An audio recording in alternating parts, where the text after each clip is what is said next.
And then, without further ado, it is my pleasure to hand the floor to Dr. Izcovich. Good. Thank you very much, Deborah. I'm very also pleased to be with you, even if it is by Zoom. And but anyway, it's a good way to go on working. So the question for me today began from a quotation of Lacan, which will be the center of my proposal, which is in Seminar 11. And I've realized that it's not a quotation which is very clear for everybody. I mean, those who refers to Lacanian orientation. And it seems to me that it is fundamental. It's not easy to translate it in English. I will say it in French, and after that, I don't know how it was translated. I will give my own translation, but you will understand. What Lacan says is that l'analyse désangoisse pas, mais ne déculpabilise pas. In another words, in English, it would be that analysis removes anguish, but it doesn't take away guilty. So the question is, there are two affects, anxiety and guilty. When I will refer to anxiety, is just because it's very more often used in English, but it refers to what in French is angoisse. So when I speak about anxiety in English, I'm speaking about the word of angoisse. So two affects and two different ways to be treated in analysis. So this will be my proposal. I will speak about both of them before about anxiety, and after that about guilt, and we will after that discuss about the distinction. About anxiety, as you know, Lacan put it in an exceptional position, exceptional in relationship with other affects, because it's the affect that does not deceive. The idea is that all the affects deceive, they mislead. They mislead those who make the experience of the affect or a feeling. They can mislead the analyst. So when Lacan put the anguish in anxiety in a position of exception, we can say that it does not mislead who, it does not mislead the subject, it does not mislead the analyst. The question is that anxiety is connected with repression, but what is repressed in anxiety are signifiers. Freud didn't say nothing different because he spoke about representation, and what he said is that the affect of anxiety is undocked from the signifier.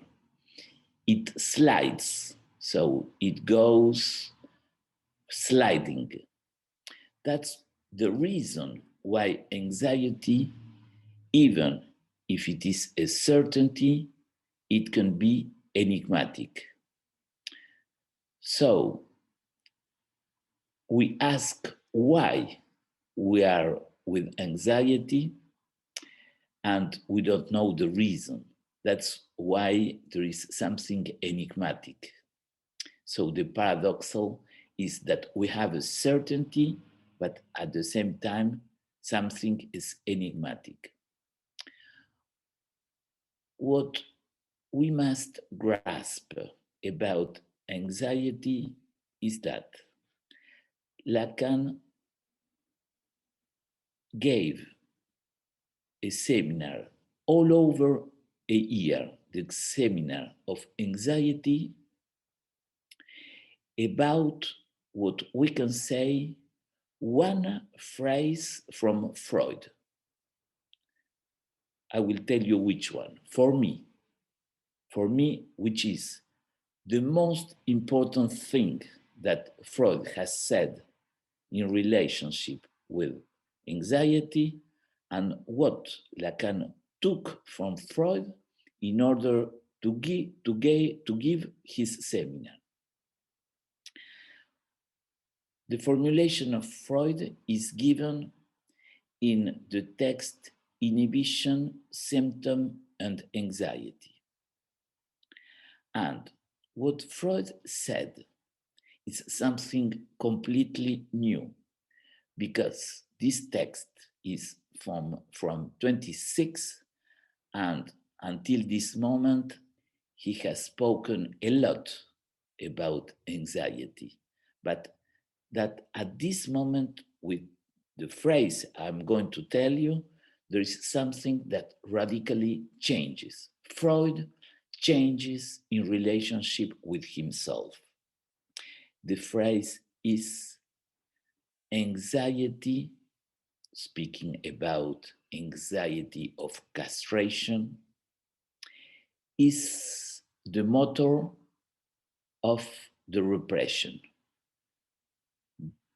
I don't know exactly if it has been said, translated, motor by, in French is le moteur, as motor or as engine. Anyway, the important point is that it is the starting point that produces something. What does it mean? That anxiety is not a result of something. Anxiety is what produces something. It is the cause of something. So all the development Lacan gave about object A is based on the idea that object A is the cause. So when Lacan said object A is cause of desire and object A is also cause of anxiety, he is taking as a starting point this formulation of anxiety as a motor of repression. So we can read seminar 10 from this point of view, how something is a driving force that produces an effect. And we must see that Lacan stated that object A is an object that causes. So the question is the causality in all this, the production. So anxiety is what produces the repression. This is the changing point in Freud. Now, we must see that when he speaks about anxiety, Lacan, when he speaks about anxiety as a certainty, he's doing the same thing as later he will do with another affect, which is the satisfaction. The point that we must distinguish is between anxiety, desire, and guilt, between the subject and the other. Are these terms, anxiety, desire, and guilt, connected or not with the other? When we say that anxiety is a certainty, it means that Lacan is trying to grasp certainty in another way than the knowledge. So something goes beyond the knowledge and beyond the thoughts. So the idea is it's possible to produce a certainty in the subject, but not just with knowledge, not just with thoughts. That's why when he says that anxiety is an affect of exception, what he's saying is that it is an affect that it's not an affect of semblant. So the reason is because with the feelings, with other affects, there can be semblance, there can be a lie. But when someone is in the anguish, he knows what he feels. This is the point of certainty. He does not know about what it refers, the certainty, but there is a certainty. The question also, the second paradox, I said before that there is a paradox between a certainty in one way and something enigmatic in another way. This is the reason why someone who is in the certainty with anxiety at the same time can ask for analysis. We must say that anxiety, as Freud has said, is in front of something, but at the same time, it leaves a point of undetermination about what it refers. So there is a certainty, but we don't know about what. It's very clear in the way in which Lacan refers to the case of Freud of little Hans who encounter the void, and he said, everything but not this, which means that there is a certainty for him that everything must be done in order to avoid this void. This is the reason why he tried to grasp a signifier to put it at the place of the void. So he grasped a signifier, and from the moment in which he grasped the signifier, there is no more anxiety. The anxiety is circumscribed. So this is a good example to see that what happens with anxiety in analysis. Insofar analysis is experience of speech, with speech there is always less anxiety, even when the subject says that he makes the experience of anxiety, the fact of speaking about this, it's not the same that just the feeling of anxiety without the possibility of putting a word. The point is that Little Ars shows very specially the case of a subject that is in a position of being in a suspension in relationship with the desire of the other. And here we enter around a crucial difference between anxiety and guilt. Anxiety is an experience always connected with the other.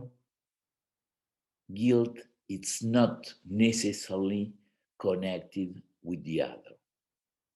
So, as I said, anxiety is a suspension in relationship with the desire of the other. So, I have spoken about the words that can come at the place of the void. That's why Lacan introduces the idea of the efficacy of analysis in relationship with the anxiety. So why anxiety can be removed? Anxiety can be removed if we touch the repression. This is the idea. Insofar there is an efficacy made by the interpretation at the level of the repression, analysis can show an efficacy at the level of anxiety.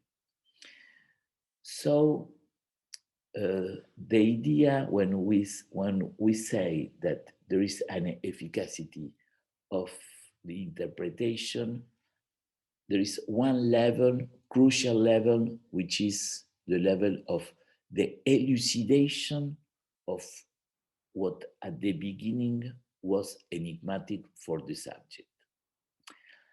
But there is another level in which Lacan stated that the fact of knowing that we exist, the fact of being consciousness,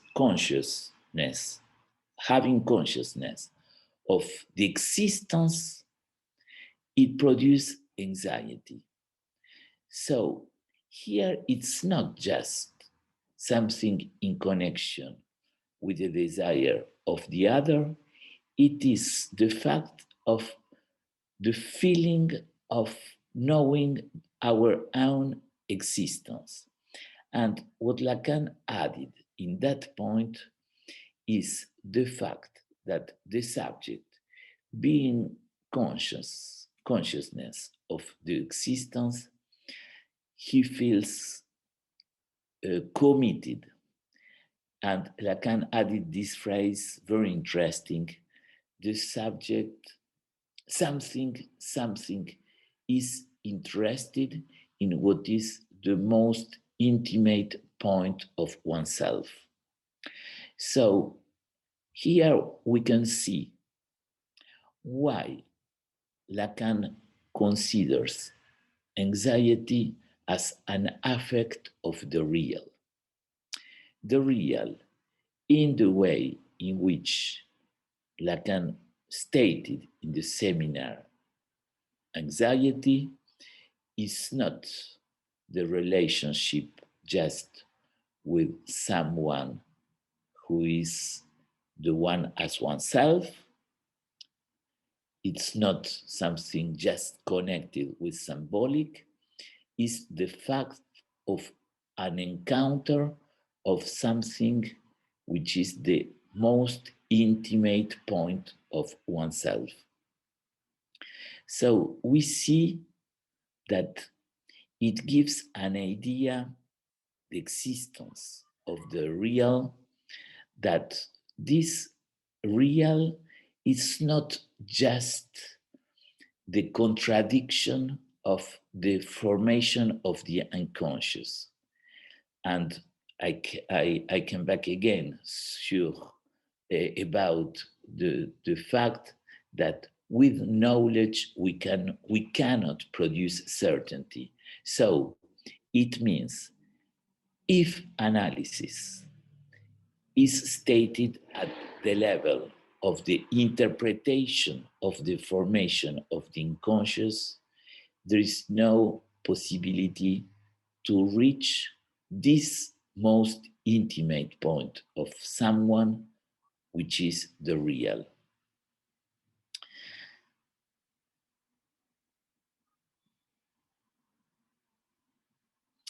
In a very interesting way, Lacan spoke about phobia. Phobia as an organization of signifiers to avoid anxiety. And what Lacan said about phobia, this formulation, which is very nice and very exactly, because he said that phobia is living poetry. Living poetry, it shows that there is something make it something that supplies what is left for the subject, what is the lack of the subject, the lack produced but by the castration. In that sense, it's also interesting that Lacan introduces the idea that anxiety is always connected with the laws of legitimacy, with the laws of the relationship with the word in French Lacan used is la norme, which is not normality, but with what is the direction of what the right, let's say like this, la norme must be the right. And when someone is not in connection with the right or with legitimacy, here there is an affinity with anxiety. So the point is that anxiety is a real that concerns the analytical experience. Now, why Lacan said it's a fundamental affect? There are many reasons to say that. First, what we can say, as I said before, that it's probably the only affect that he's capable to produce a demand of analysis. People can feel guilt. They speak about being guilty in analysis. It's less often that they come to analysis because they make the experience of guilt. So the point is, what is also fundamental with anxiety is the fact that it's an affect that goes against all discourse. I mean, someone who makes the experience, he makes the experience of something that is tearing the veils beyond whom the subject tends has a tendency to disappear. So anxiety makes an intrusion, is enigmatic. He took someone at the level of the throat, and even if it is connected with other affects as anxiety, I mean, now I'm speaking in the sense anxiety, in the sense of anxiety in French.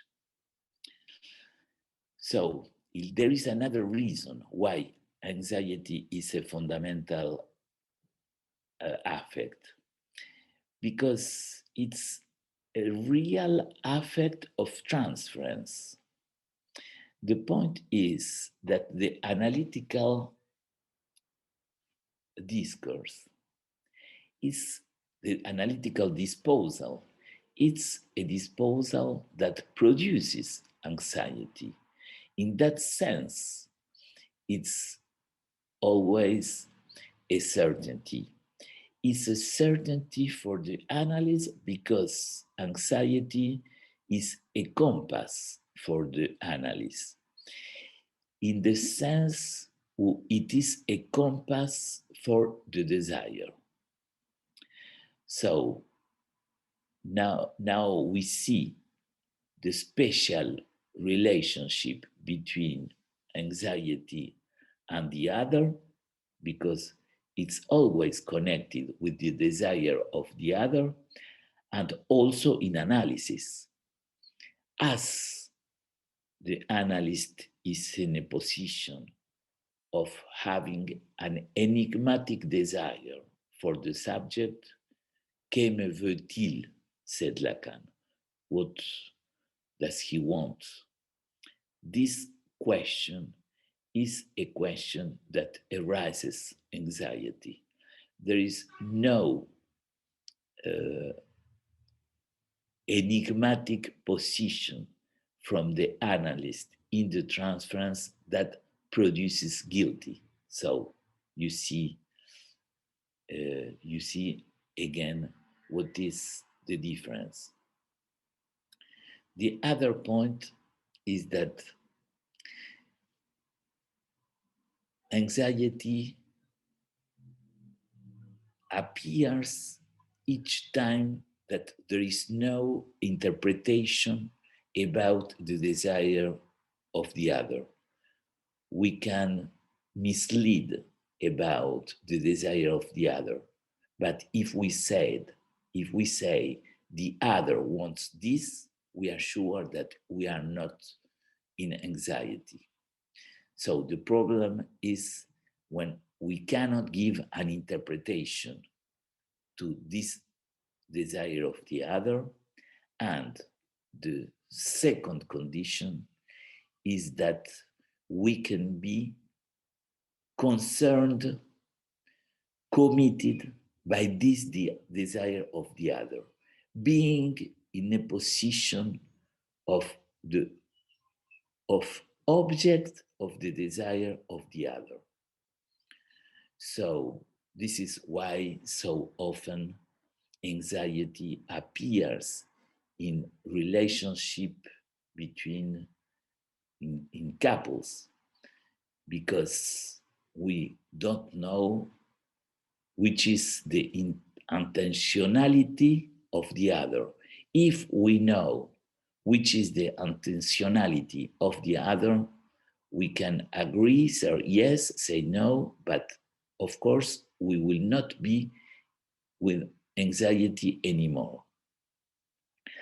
The question is, I said that the analysis produces anxiety because the analytical disposal produces the question of que voy.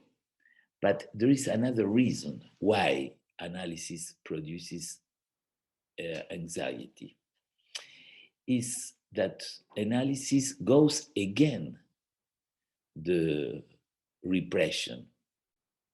So the Freudian thesis that Lacan kept it is that we repress a desire because we don't authorize ourselves in relationship with this desire. In that sense, the position of psychoanalysis is that anxiety is the other side of the desire, which gives an indication of the prognostic. A subject who makes the experience of anxiety, we can consider that it is a good prognostic in relationship to the production of the desire. This is the other reason why we can say that anxiety is, it gives a clue, an important clue about how to reach the desire, about the certainty that there, in that direction, the subject can reach the desire. So, analytical experience, that's why I introduced the idea of under transference, is an experience that that makes a call to the anxiety, is a reactualization of anxiety. So there is a first, let's say like this, a first anxiety, which is belongs to the constitution of the subject, and it is the anxiety that Lacan put in a level in which she is anxiety in a position in the middle between jouissance and desire. So the primary anxiety is the one that allows to take off these two terms, jouissance and desire. It is because there is anxiety that jouissance and desire are not completely together, but there is something that it's possible to produce a disjunction. So this is the crucial point. This first anxiety, which is fundamental, it is a fundamental anxiety, is connected with the experience of castration. It is because there is the experience of castration that a subject can extract himself from the jouissance and assume a position of desire. Dans cette direction, we can say that analysis goes against the repression, but there is a necessity in analysis to touch the border between image and words, between this what can be said and this what cannot be said. And these are the points of anxiety, and these also are the points in which there is the switch towards the desire. Lacan said that in another word, which is enigmatic, but it's very important, it was the word to handle the object A. To handle the object A, well, he added something important because he said that to handle the object A, which is something related with the experience of the analyst, is not something, Lacan said, it's not something that you will learn from my seminar. What does it mean? It means that it is a fact of experience. It means that to handle the object A, it's something that can be grasped at the level of the own analysis. Hello. So it's very important, this point, because Lacan also spoke about analysis as something connected with handle the time, and he uses the expression of handle the time in relationship with the transference, and he also say that the analyst must handle the anxiety. So handle the object A, handle anxiety, and handle the time. I think that these three terms are connected. They touch the same point, which is how in analysis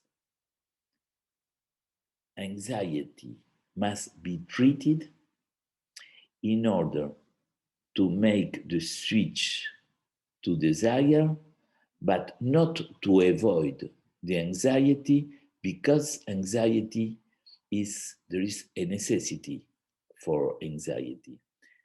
I will go very quickly about guilt, because if not, we will not have time.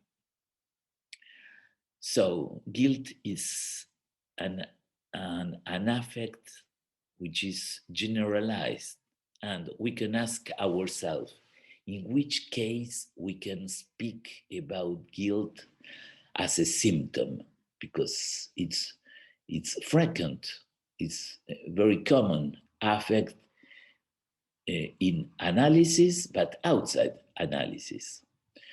And there is no specificity between guilty and a clinical structure. Even if obsessional cases and melancholia are, from Freud's point of view, more connected with guilt, we can also see guilt in hysteria. The question is that to say that guilt, it becomes a symptom, we need the complaint of the subject.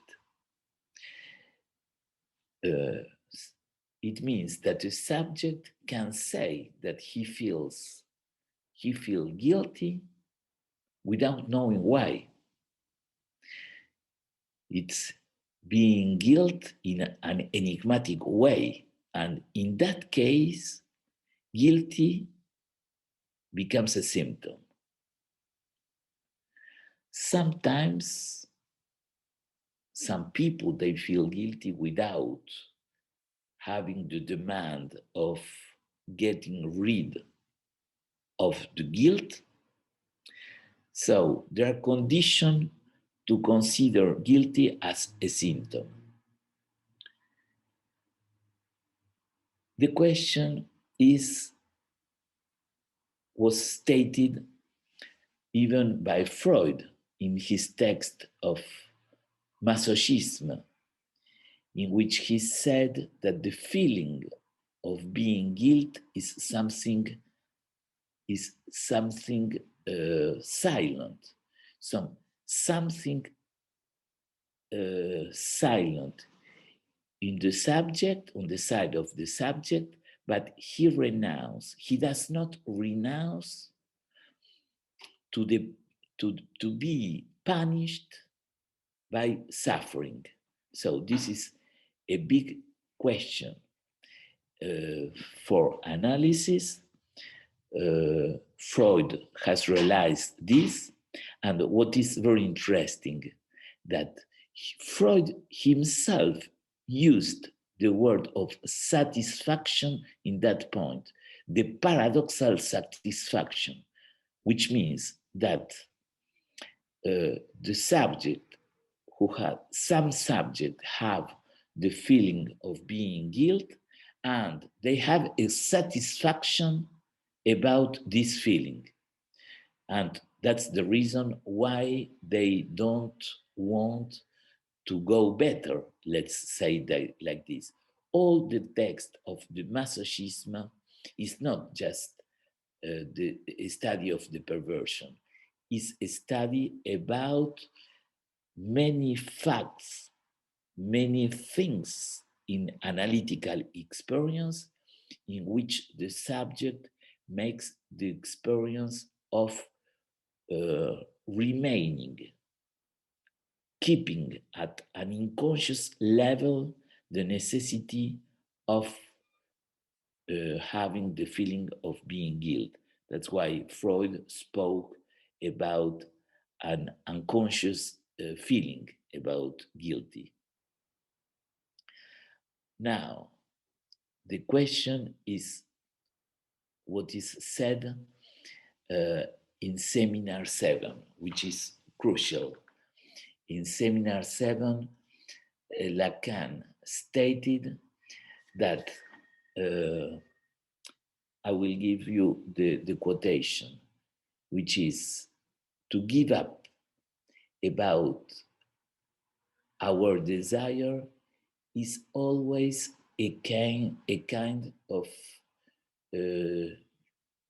how do you say in English, trahison to, someone can help me? Trahison?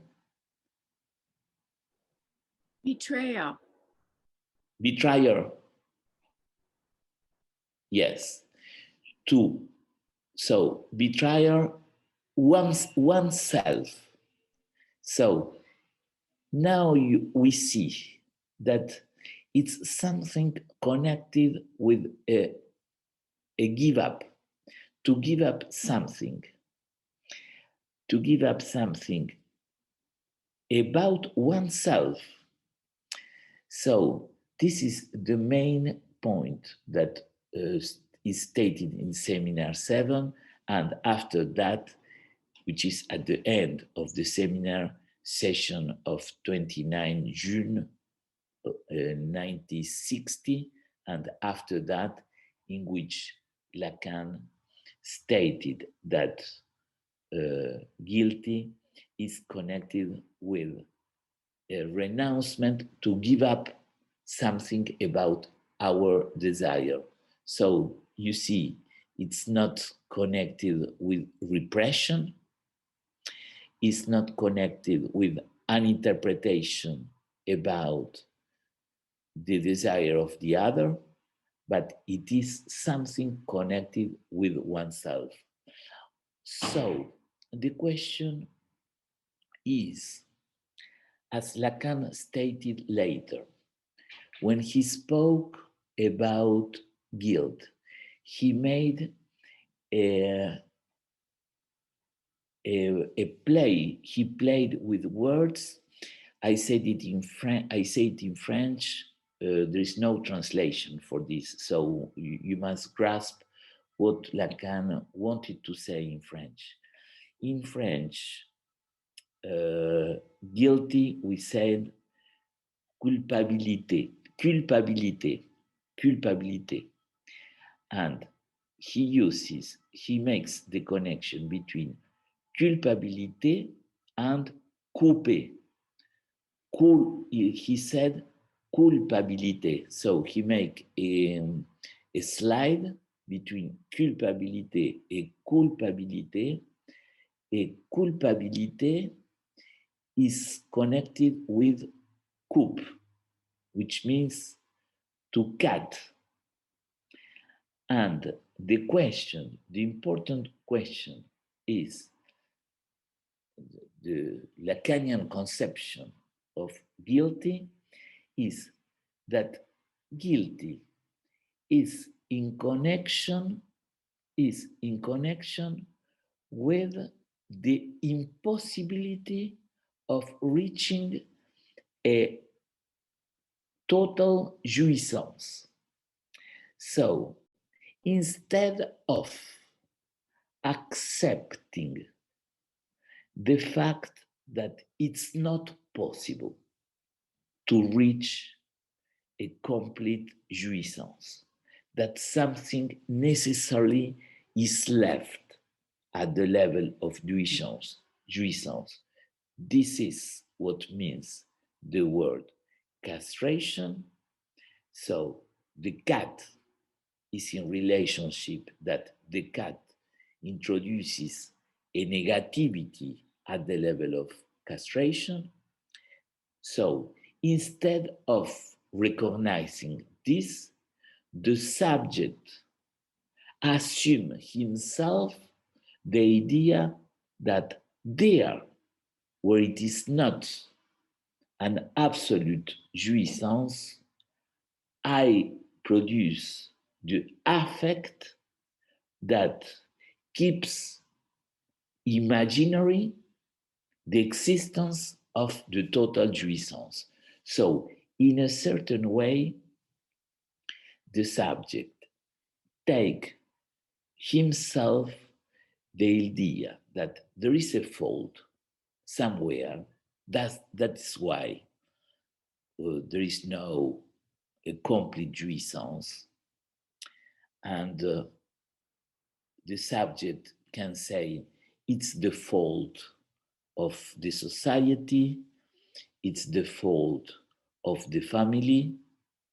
So the different way to avoid the idea that fundamentally we cannot reach something is impossible. So instead of recognizing this jouissance, which is impossible, the subject takes at his charge this inexistency, producing an existency of guilty. The reason, so I come back, why Lacan said in seminar 11 that analysis remove anxiety, but it doesn't remove guilty.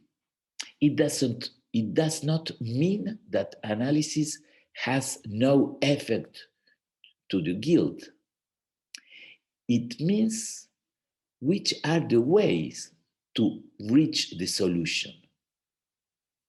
When the rat man came to Freud and he said, I am a criminal, Freud didn't say, oh no, you are a very honest man.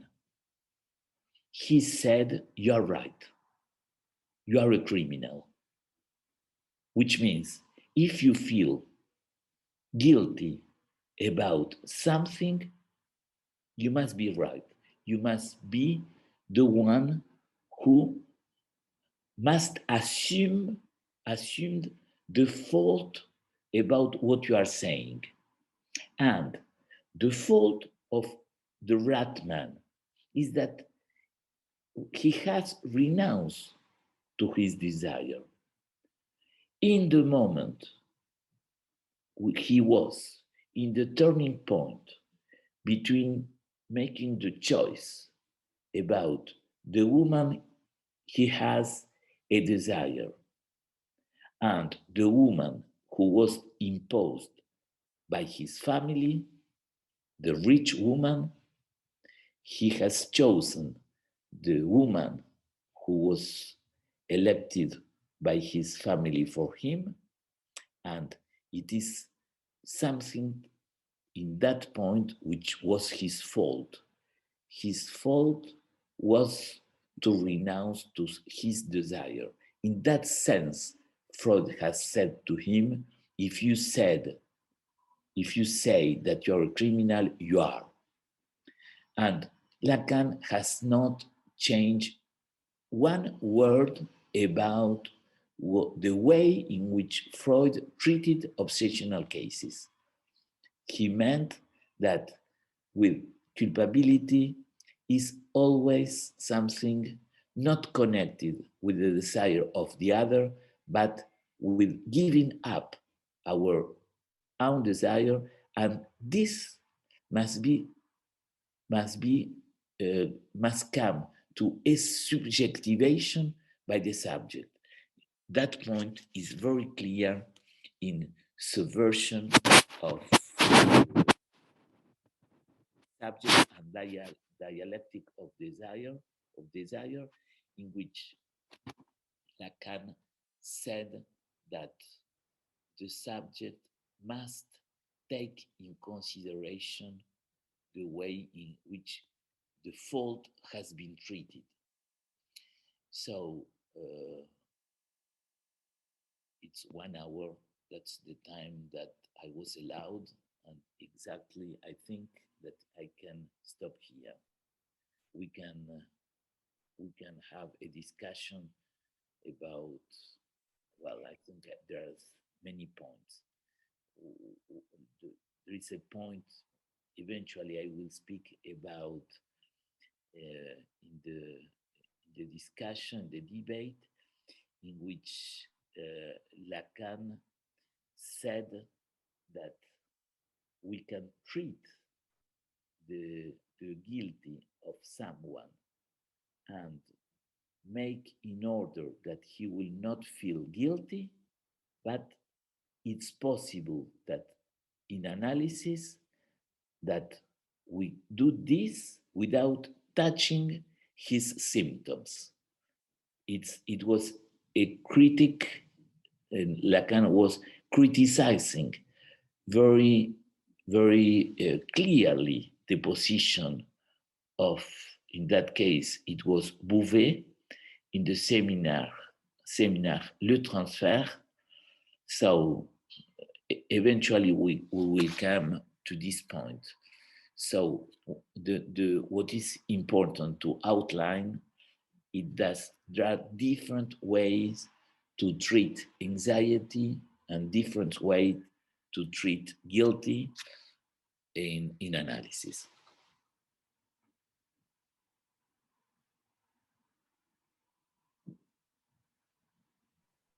Thank you, Luis. Okay, so if someone has a question, please type it into the chat.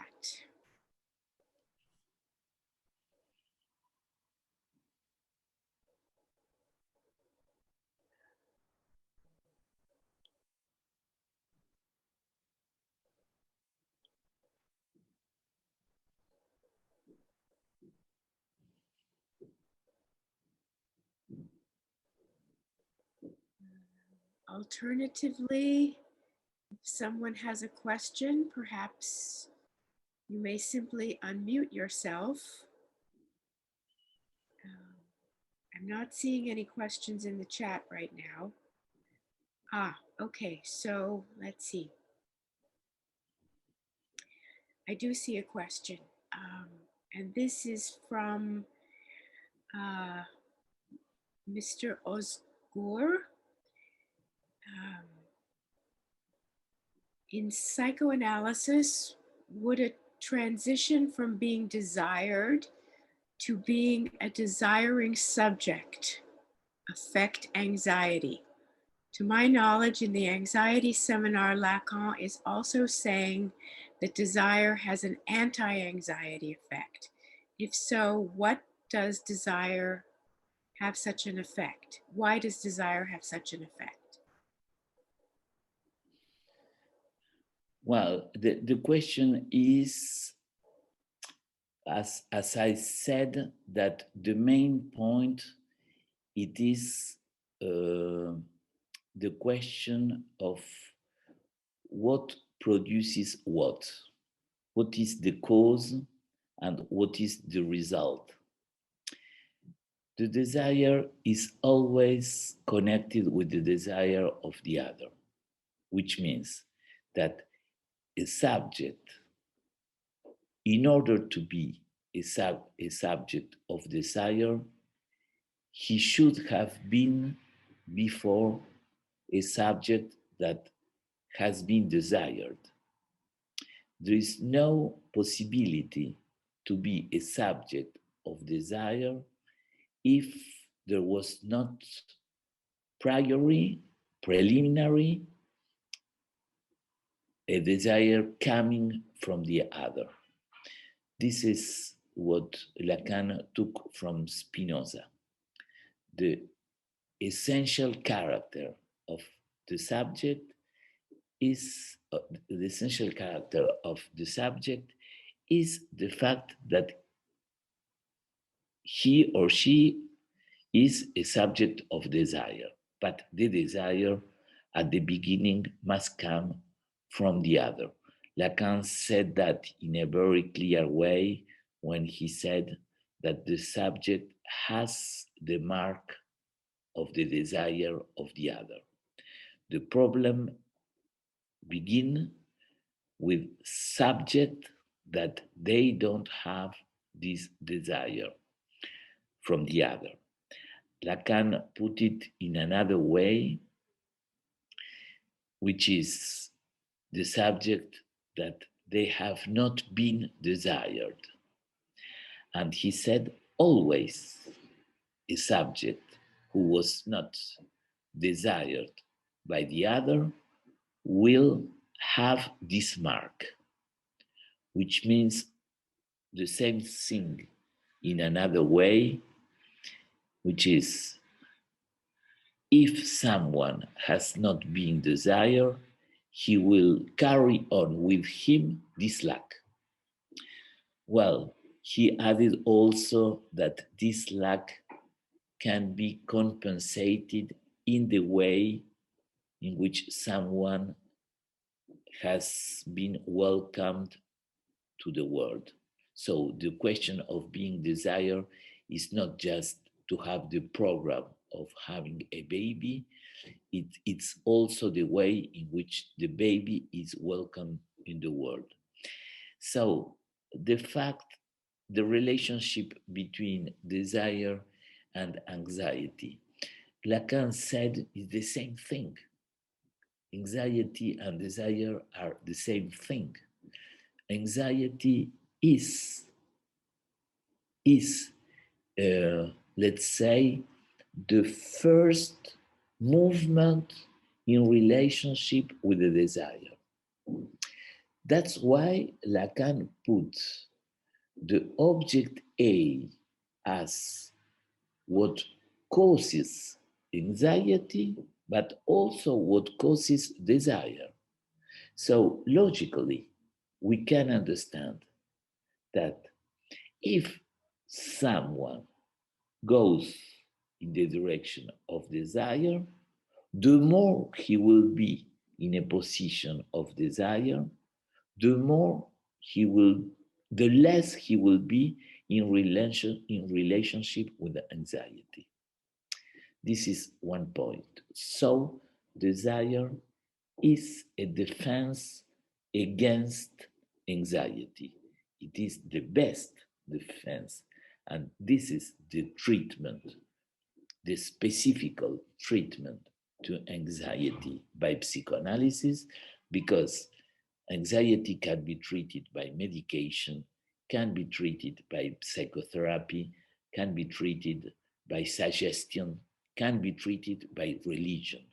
But there is one specificity done by psychoanalysis, that psychoanalysis produced desire there where it was anxiety. And so it's not just to calm anxiety, it's to produce a reversion that creates a defense in relationship with anxiety.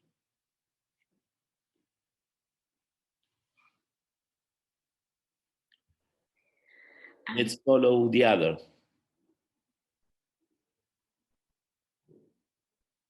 Gerald Perman, yes? Yes. Hi, Dr. Hello. Izcovich. Good to see you again. Yes. Nice to see Yeah. you. Thank you. Yeah. I asked about jouissance. You talked about a person not reaching their jouissance.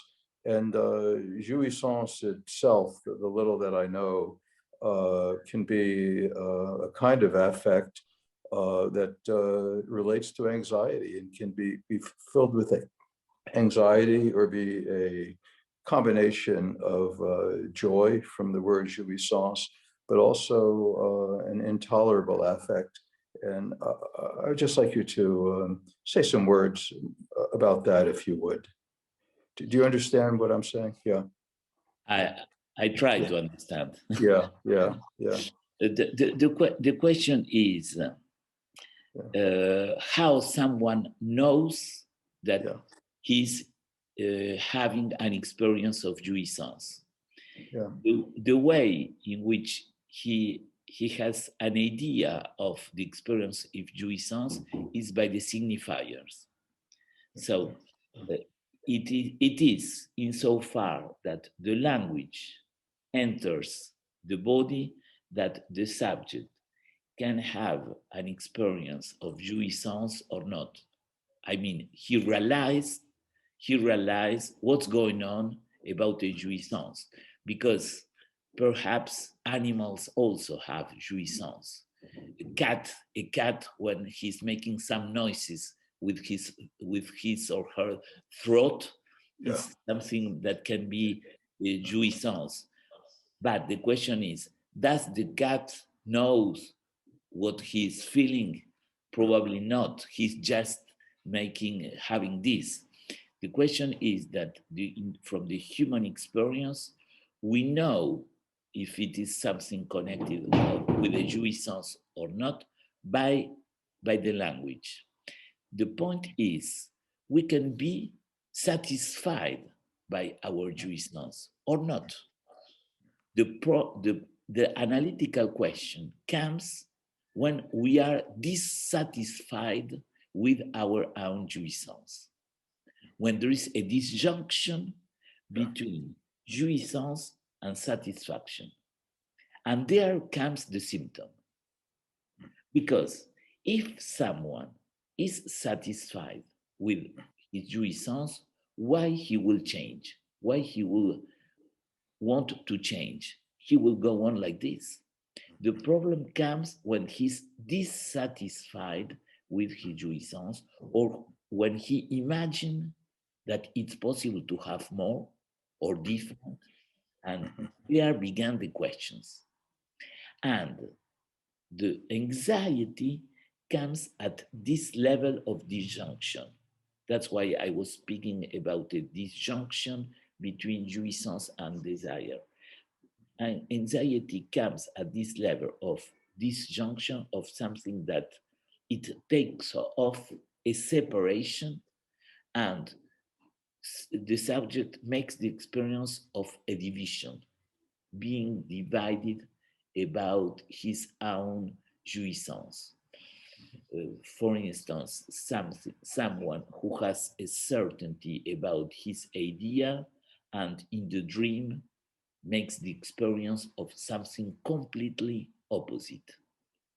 In that sense, here began it's possible to have an anxiety, because the question that comes is, how is possible I have this idea and there is an eruption of something that shows me the opposite? Let me just follow up. I know time is limited here, but this tells me, on the one hand, I have more studying to do about jouissance, but on the other hand, regardless of the patient's, say, structural diagnosis or diagnosis, whatever the diagnosis is, if they're satisfied with their jouissance, they're not going to seek treatment. It's only when they're not happy with their jouissance that can produce anxiety, and that can lead them to seek treatment. Exactly, I agree. Yeah. Okay. I Thanks. agree. Yeah. Mhm. I believe Anna from Poland has a question. Can you I already wrote it down, but I can read it now. Yes? So I will read my question. Thank you, Louise, for your speech. You said that with knowledge, we cannot produce certainty. So what is the status of this kind of certainty or conviction in paranoia if it is not a position of knowing, of knowledge? Well, this is what I was meaning. It is a certainty produced in analysis. So there is a certainty produced in analysis, and there is a certainty out of analysis with some psychotic patient, as you said, in paranoia. Certainty in analysis comes from an affect of the real. Certainty in psychosis out of analysis comes by the emergency of a signifier that has the status of a real. This is the point. It's a certainty that comes not by the uncertainty of the signifier, it is because the signifier reached the status of a real. And that's why there is a certainty in paranoia. Maybe we can listen, Jen.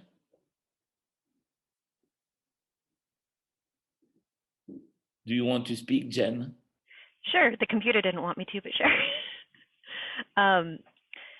I'll just, you noted that it's more common for guilt as affect to occur in obsessional subjects in an analysis, but you also noted that it does occur in hysteria. And I'm just curious to know if they present differently or if they require a different approach by the analyst in transference, or if I'm out of left field. Well, as I stated, the question is that both of them, they have a common point, that is the relationship with the desire, with their own desire. So most often obsessional they have the idea of something more about not aggressiveness, but much more about the feeling of death of the other. They dream about the death of the other. And so something of the guilty is connected with this feeling of death of the other.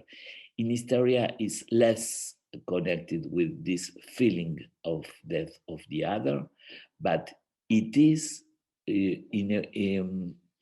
more connected or with not assuming the own desire, to prefer to stay outside of the desire and to make more the other as another that must exist.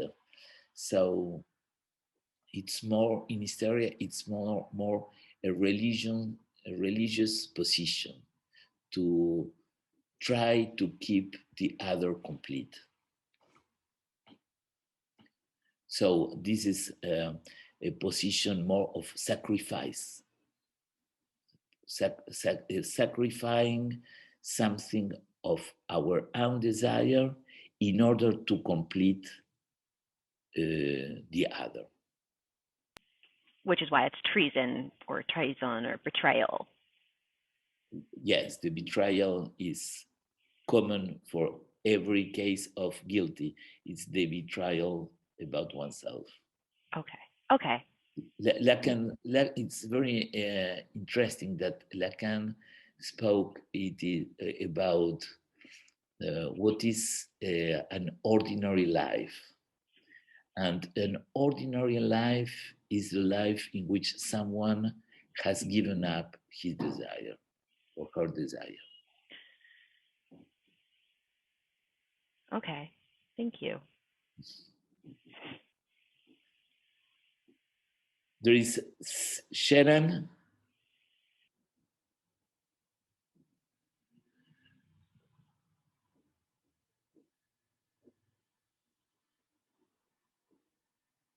Deborah, I think that there is Sharon who wants to speak.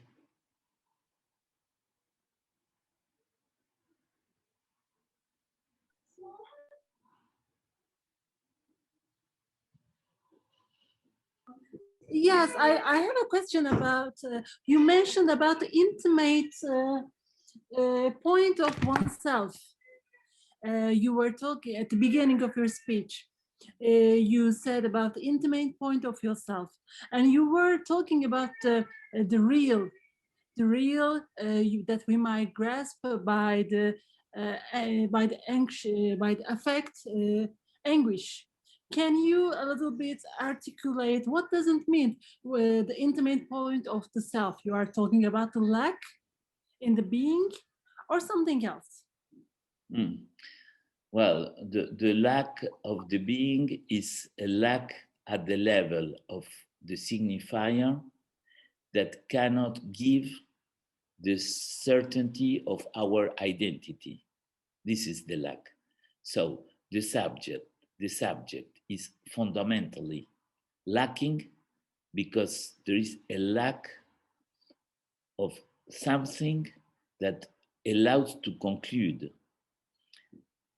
Lacan said it in a very nice way when he said that unconscious does not allow a conclusion, and which is a big problem for analysis.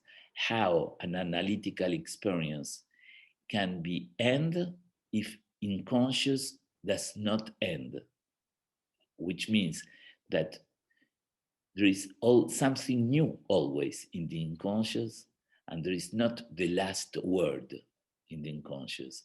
So the problem is how we can touch which constitutes the core of someone if we know by definition that at the level of the unconscious there will be always a lack.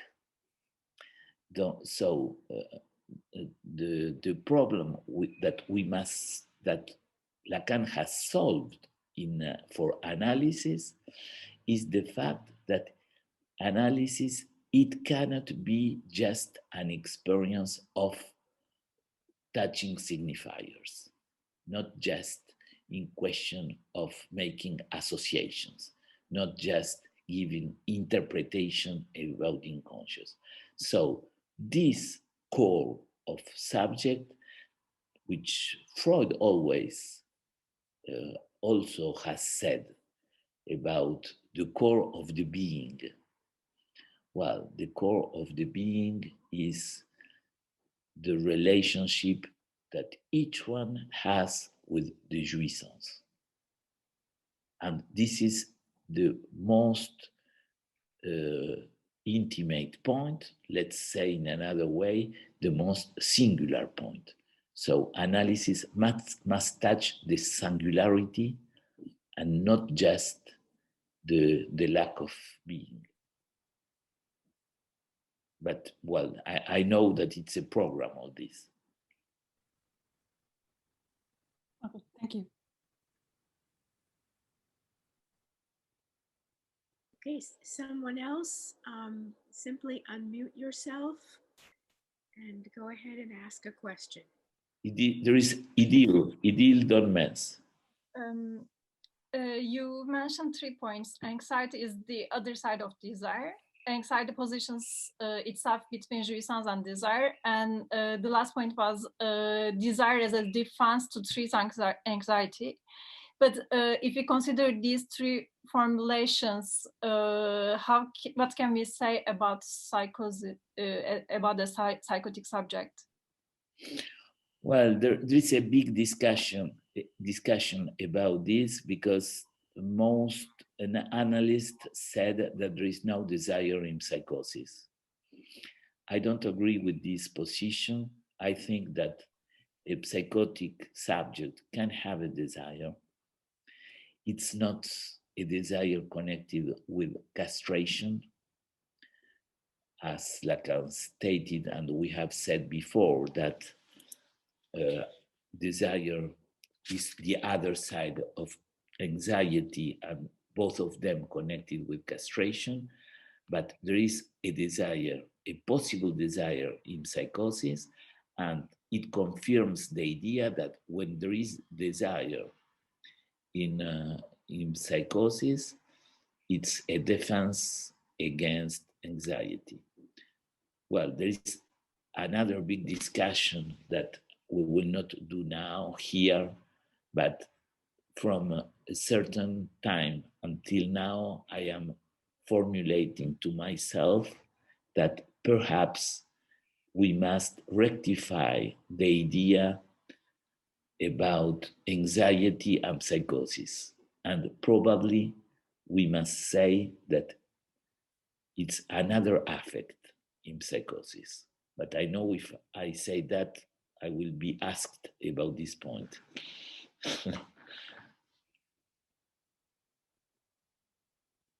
Wilfried. Yes. Is anxiety also not an inability to feel that the other has the right to their own desire? I have a 25-year-old lady. If she falls in love with a man, she's full of anxiety because she is not absolutely certain that he will like her continuously. She's not certain of what? That the man that she falls in love with and who give her signs that he likes her, that man will continue to love her. Well, this is what Freud has said. It's exactly what Freud has said. The question is why women are more concerned about anxiety than men. Because women are more concerned by the fear of losing the partner. And men are more concerned about the fear of losing their penis. So the question of anxiety of castration is different for men and for women. For men, it's not an anxiety connected with the partner. For women, always it's a classic question. How can I be sure that the other will go on loving me? Yeah. This is why Lacan agreed with Kierkegaard and said that women are in affinity with anxiety more than men.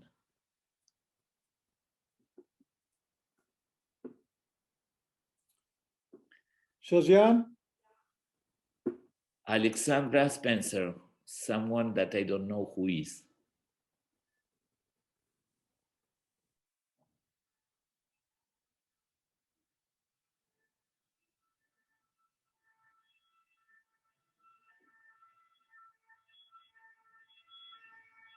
Deborah, you give the microphone?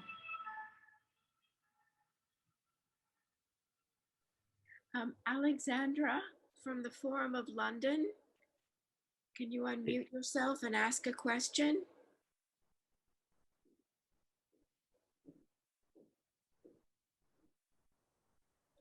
Let's see.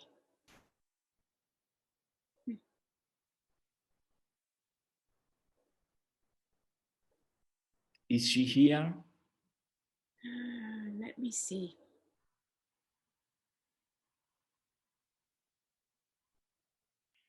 She may have walked away a moment. I see her video is off, so.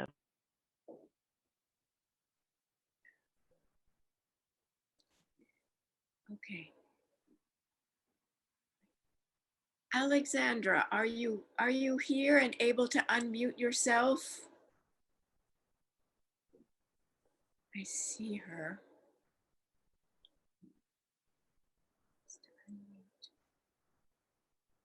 Her microphone is cut. Uh-huh.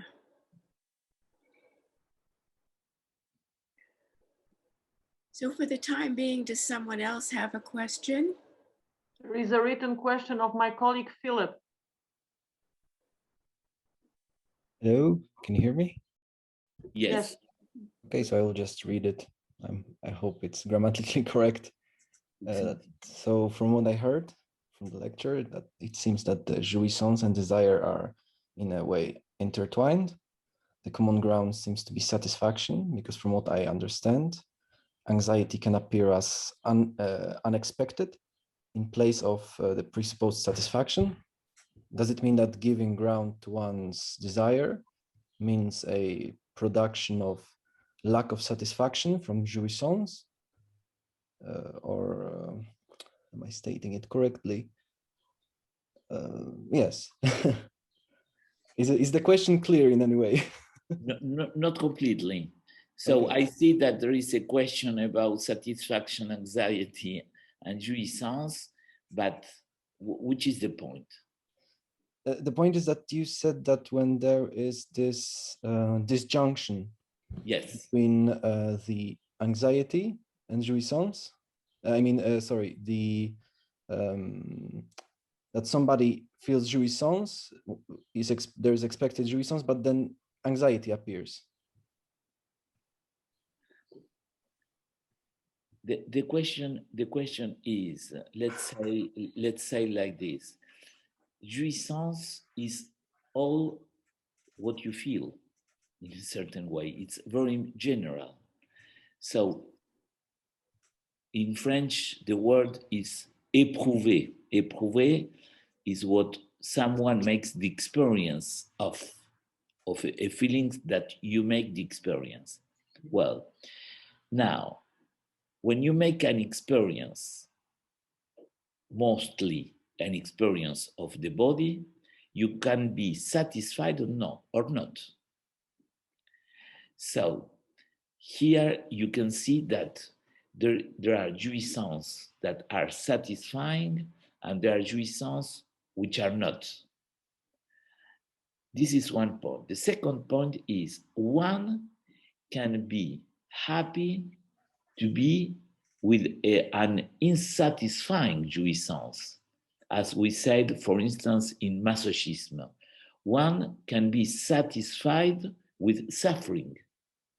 And on the other hand, someone cannot be happy with not being satisfied. So here you see the question between jouissance and satisfaction. The question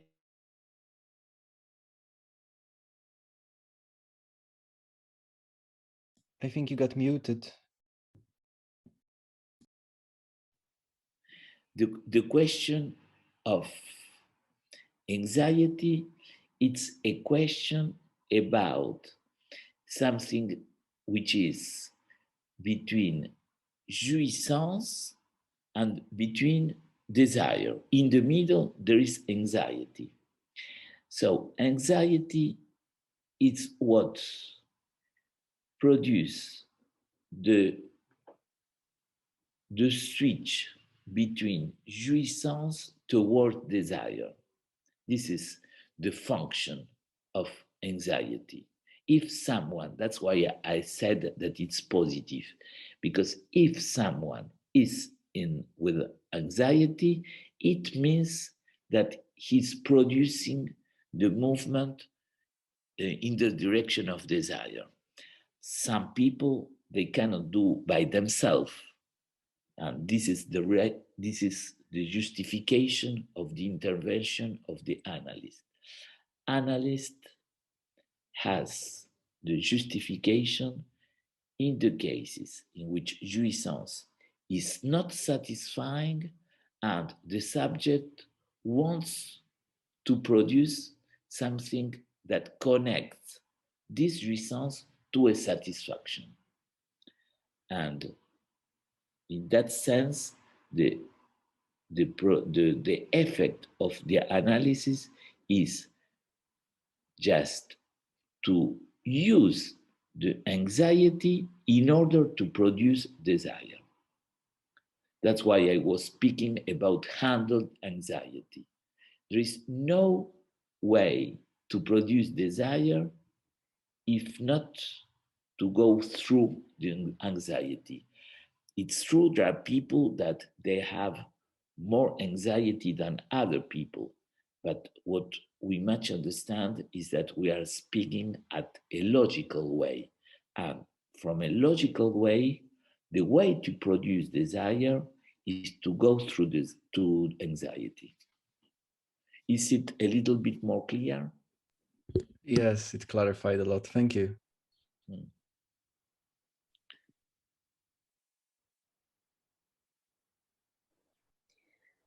I see there's a question from Sima. Yes, hi. Thank you for the speech.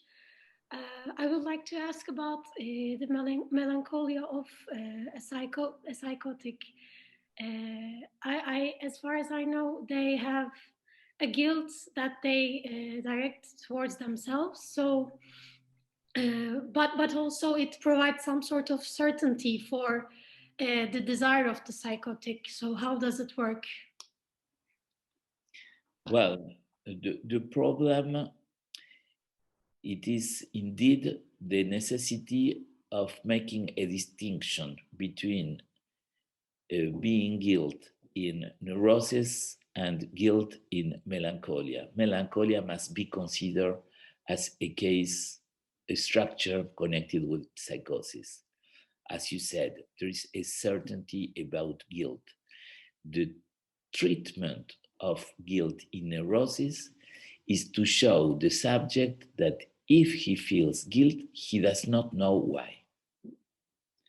And to bring the subject with the first experience of jouissance, because it is in that point that has been inscribed for the subject the experience of something lacking at the level of the jouissance that the subject take in charge for himself. In the case of melancholia, you are right, there is a certainty about the being guilt. What is interesting is it's not the guilt connected with the image. Almost never, I have never heard a melancholic subject speaking about his subjectivity and his guilt about his image. It's more connected with the ideal, with an ideal.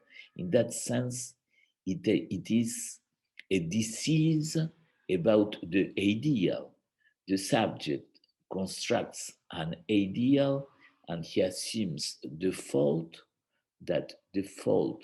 of not being possible to complete this ideal comes from himself. He's the reason of the fault of the world. So in that case, it's much more complex because there is no imaginary. As I say, it's not a question of image, it's a question of ideal. So ideal and dignity. So the question is how to treat to give the possibility to a subject to have a dignity when he doesn't feel have a dignity enough to be in our world.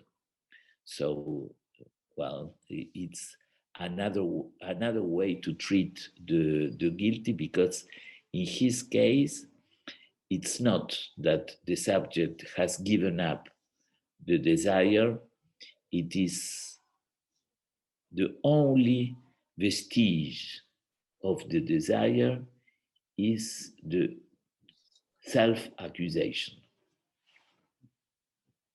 Paradoxically, but it's just the only vestige of desire. Thank you.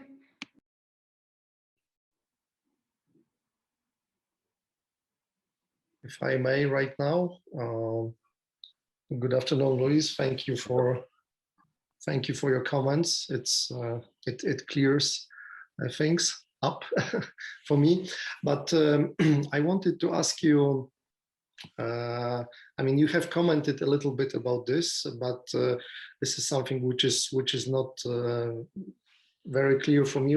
I mean, the moment of castration, the moment of entering the speech, when the subject divided is being created, and then there is another moment of castration as related to neurosis. I mean, this is how I understand it. And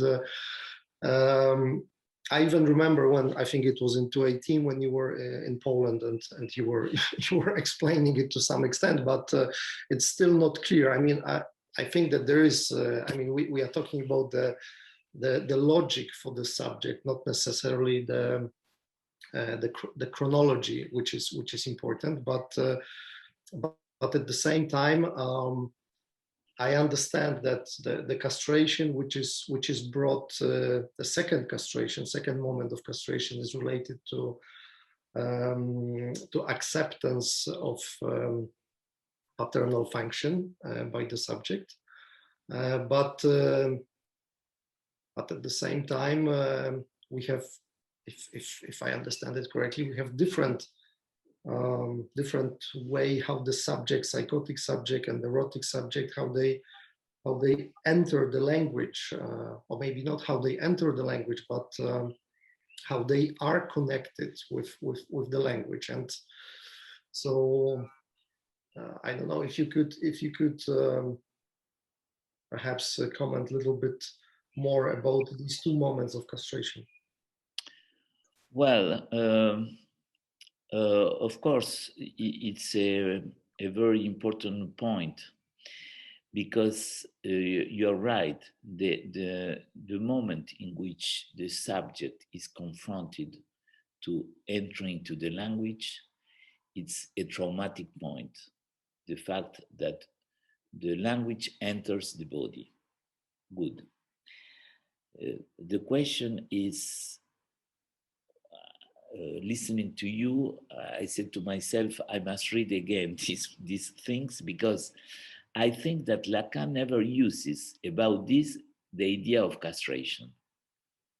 The fact of entering the language is something traumatic, but Lacan didn't say it's a castration. I must read about. Yes, tell me. I think he did. I think it's in chapter 15 or 16. I don't remember of seminar 10. I think he speaks about castration. There is even quite a funny passage, because he says he speaks about women, and he says that someone might not like it, but women speak. And and there was a reference to castration. I mean, at least this is how we, when we were reading it and when it was commented, I think it was Mark Strauss who actually commented for us at that time. And this was the interpretation when we were talking about this.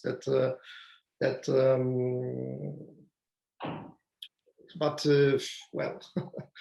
Well, it doesn't mean that Lacan has said that being confronted to the language is a castration. I think so. Mm-hmm. You think so? What? I think that it's quite explicitly that he explicitly said it there, but you know. the question is, there are people confronted to a language. Yes. Well, let's. And it's not enough to say that it is a castration, because if we leave some autistic patients, everyone is in the language. The question is how someone is in the language. how he enters in the language. And here appears the necessity of the castration. I don't think that we can speak about two castration. I think that Lacan refers to complex of castration. Complex of castration needs the experience of the subject with at least some other people. I mean, not necessarily the parents of the subject, but at least some other people, which in this dialectical relation, they produce on the side of the subject the idea that there is an impossibility. So it is the inscription of an impossibility. The inscription of an impossibility, it's not done just by entering the language. It needs an subjective experience of the relationship with the other. That's why I agree, there is something traumatic. That's why Lacan spoke about traumatisme, true as a whole, matismo, so something that introduces a negativity, but this negativity cannot be considered as the complex of castration. But well, there are many things to say. Yeah.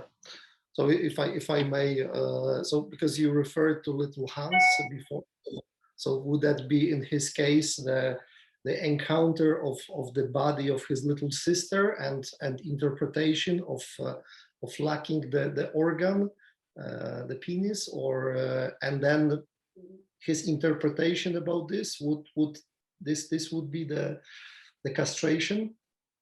Because I think in chapter 4, seminar 10, Lacan also uses this expression that after all, castration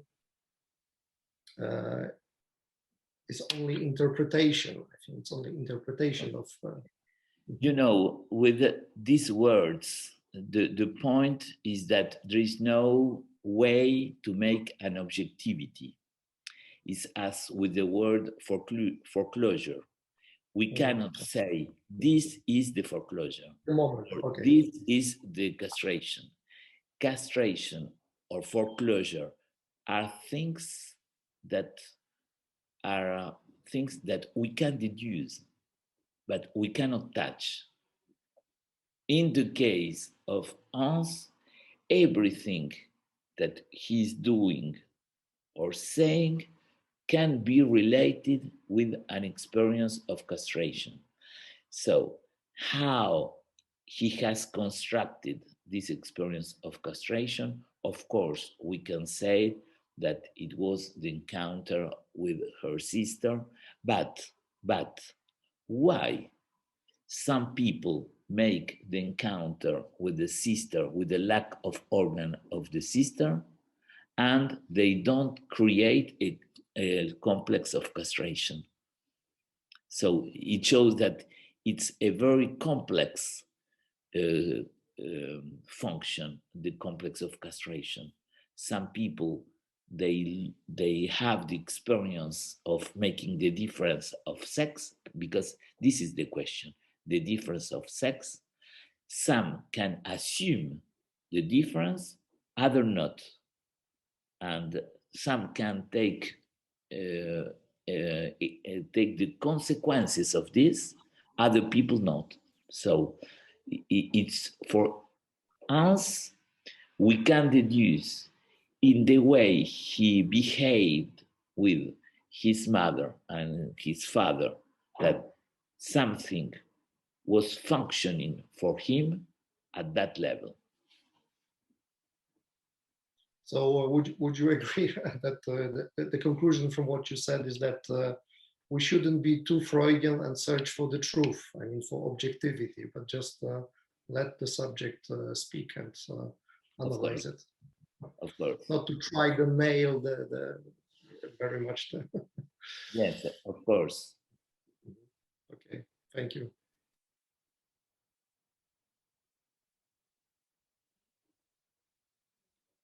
Are there any more questions at this point?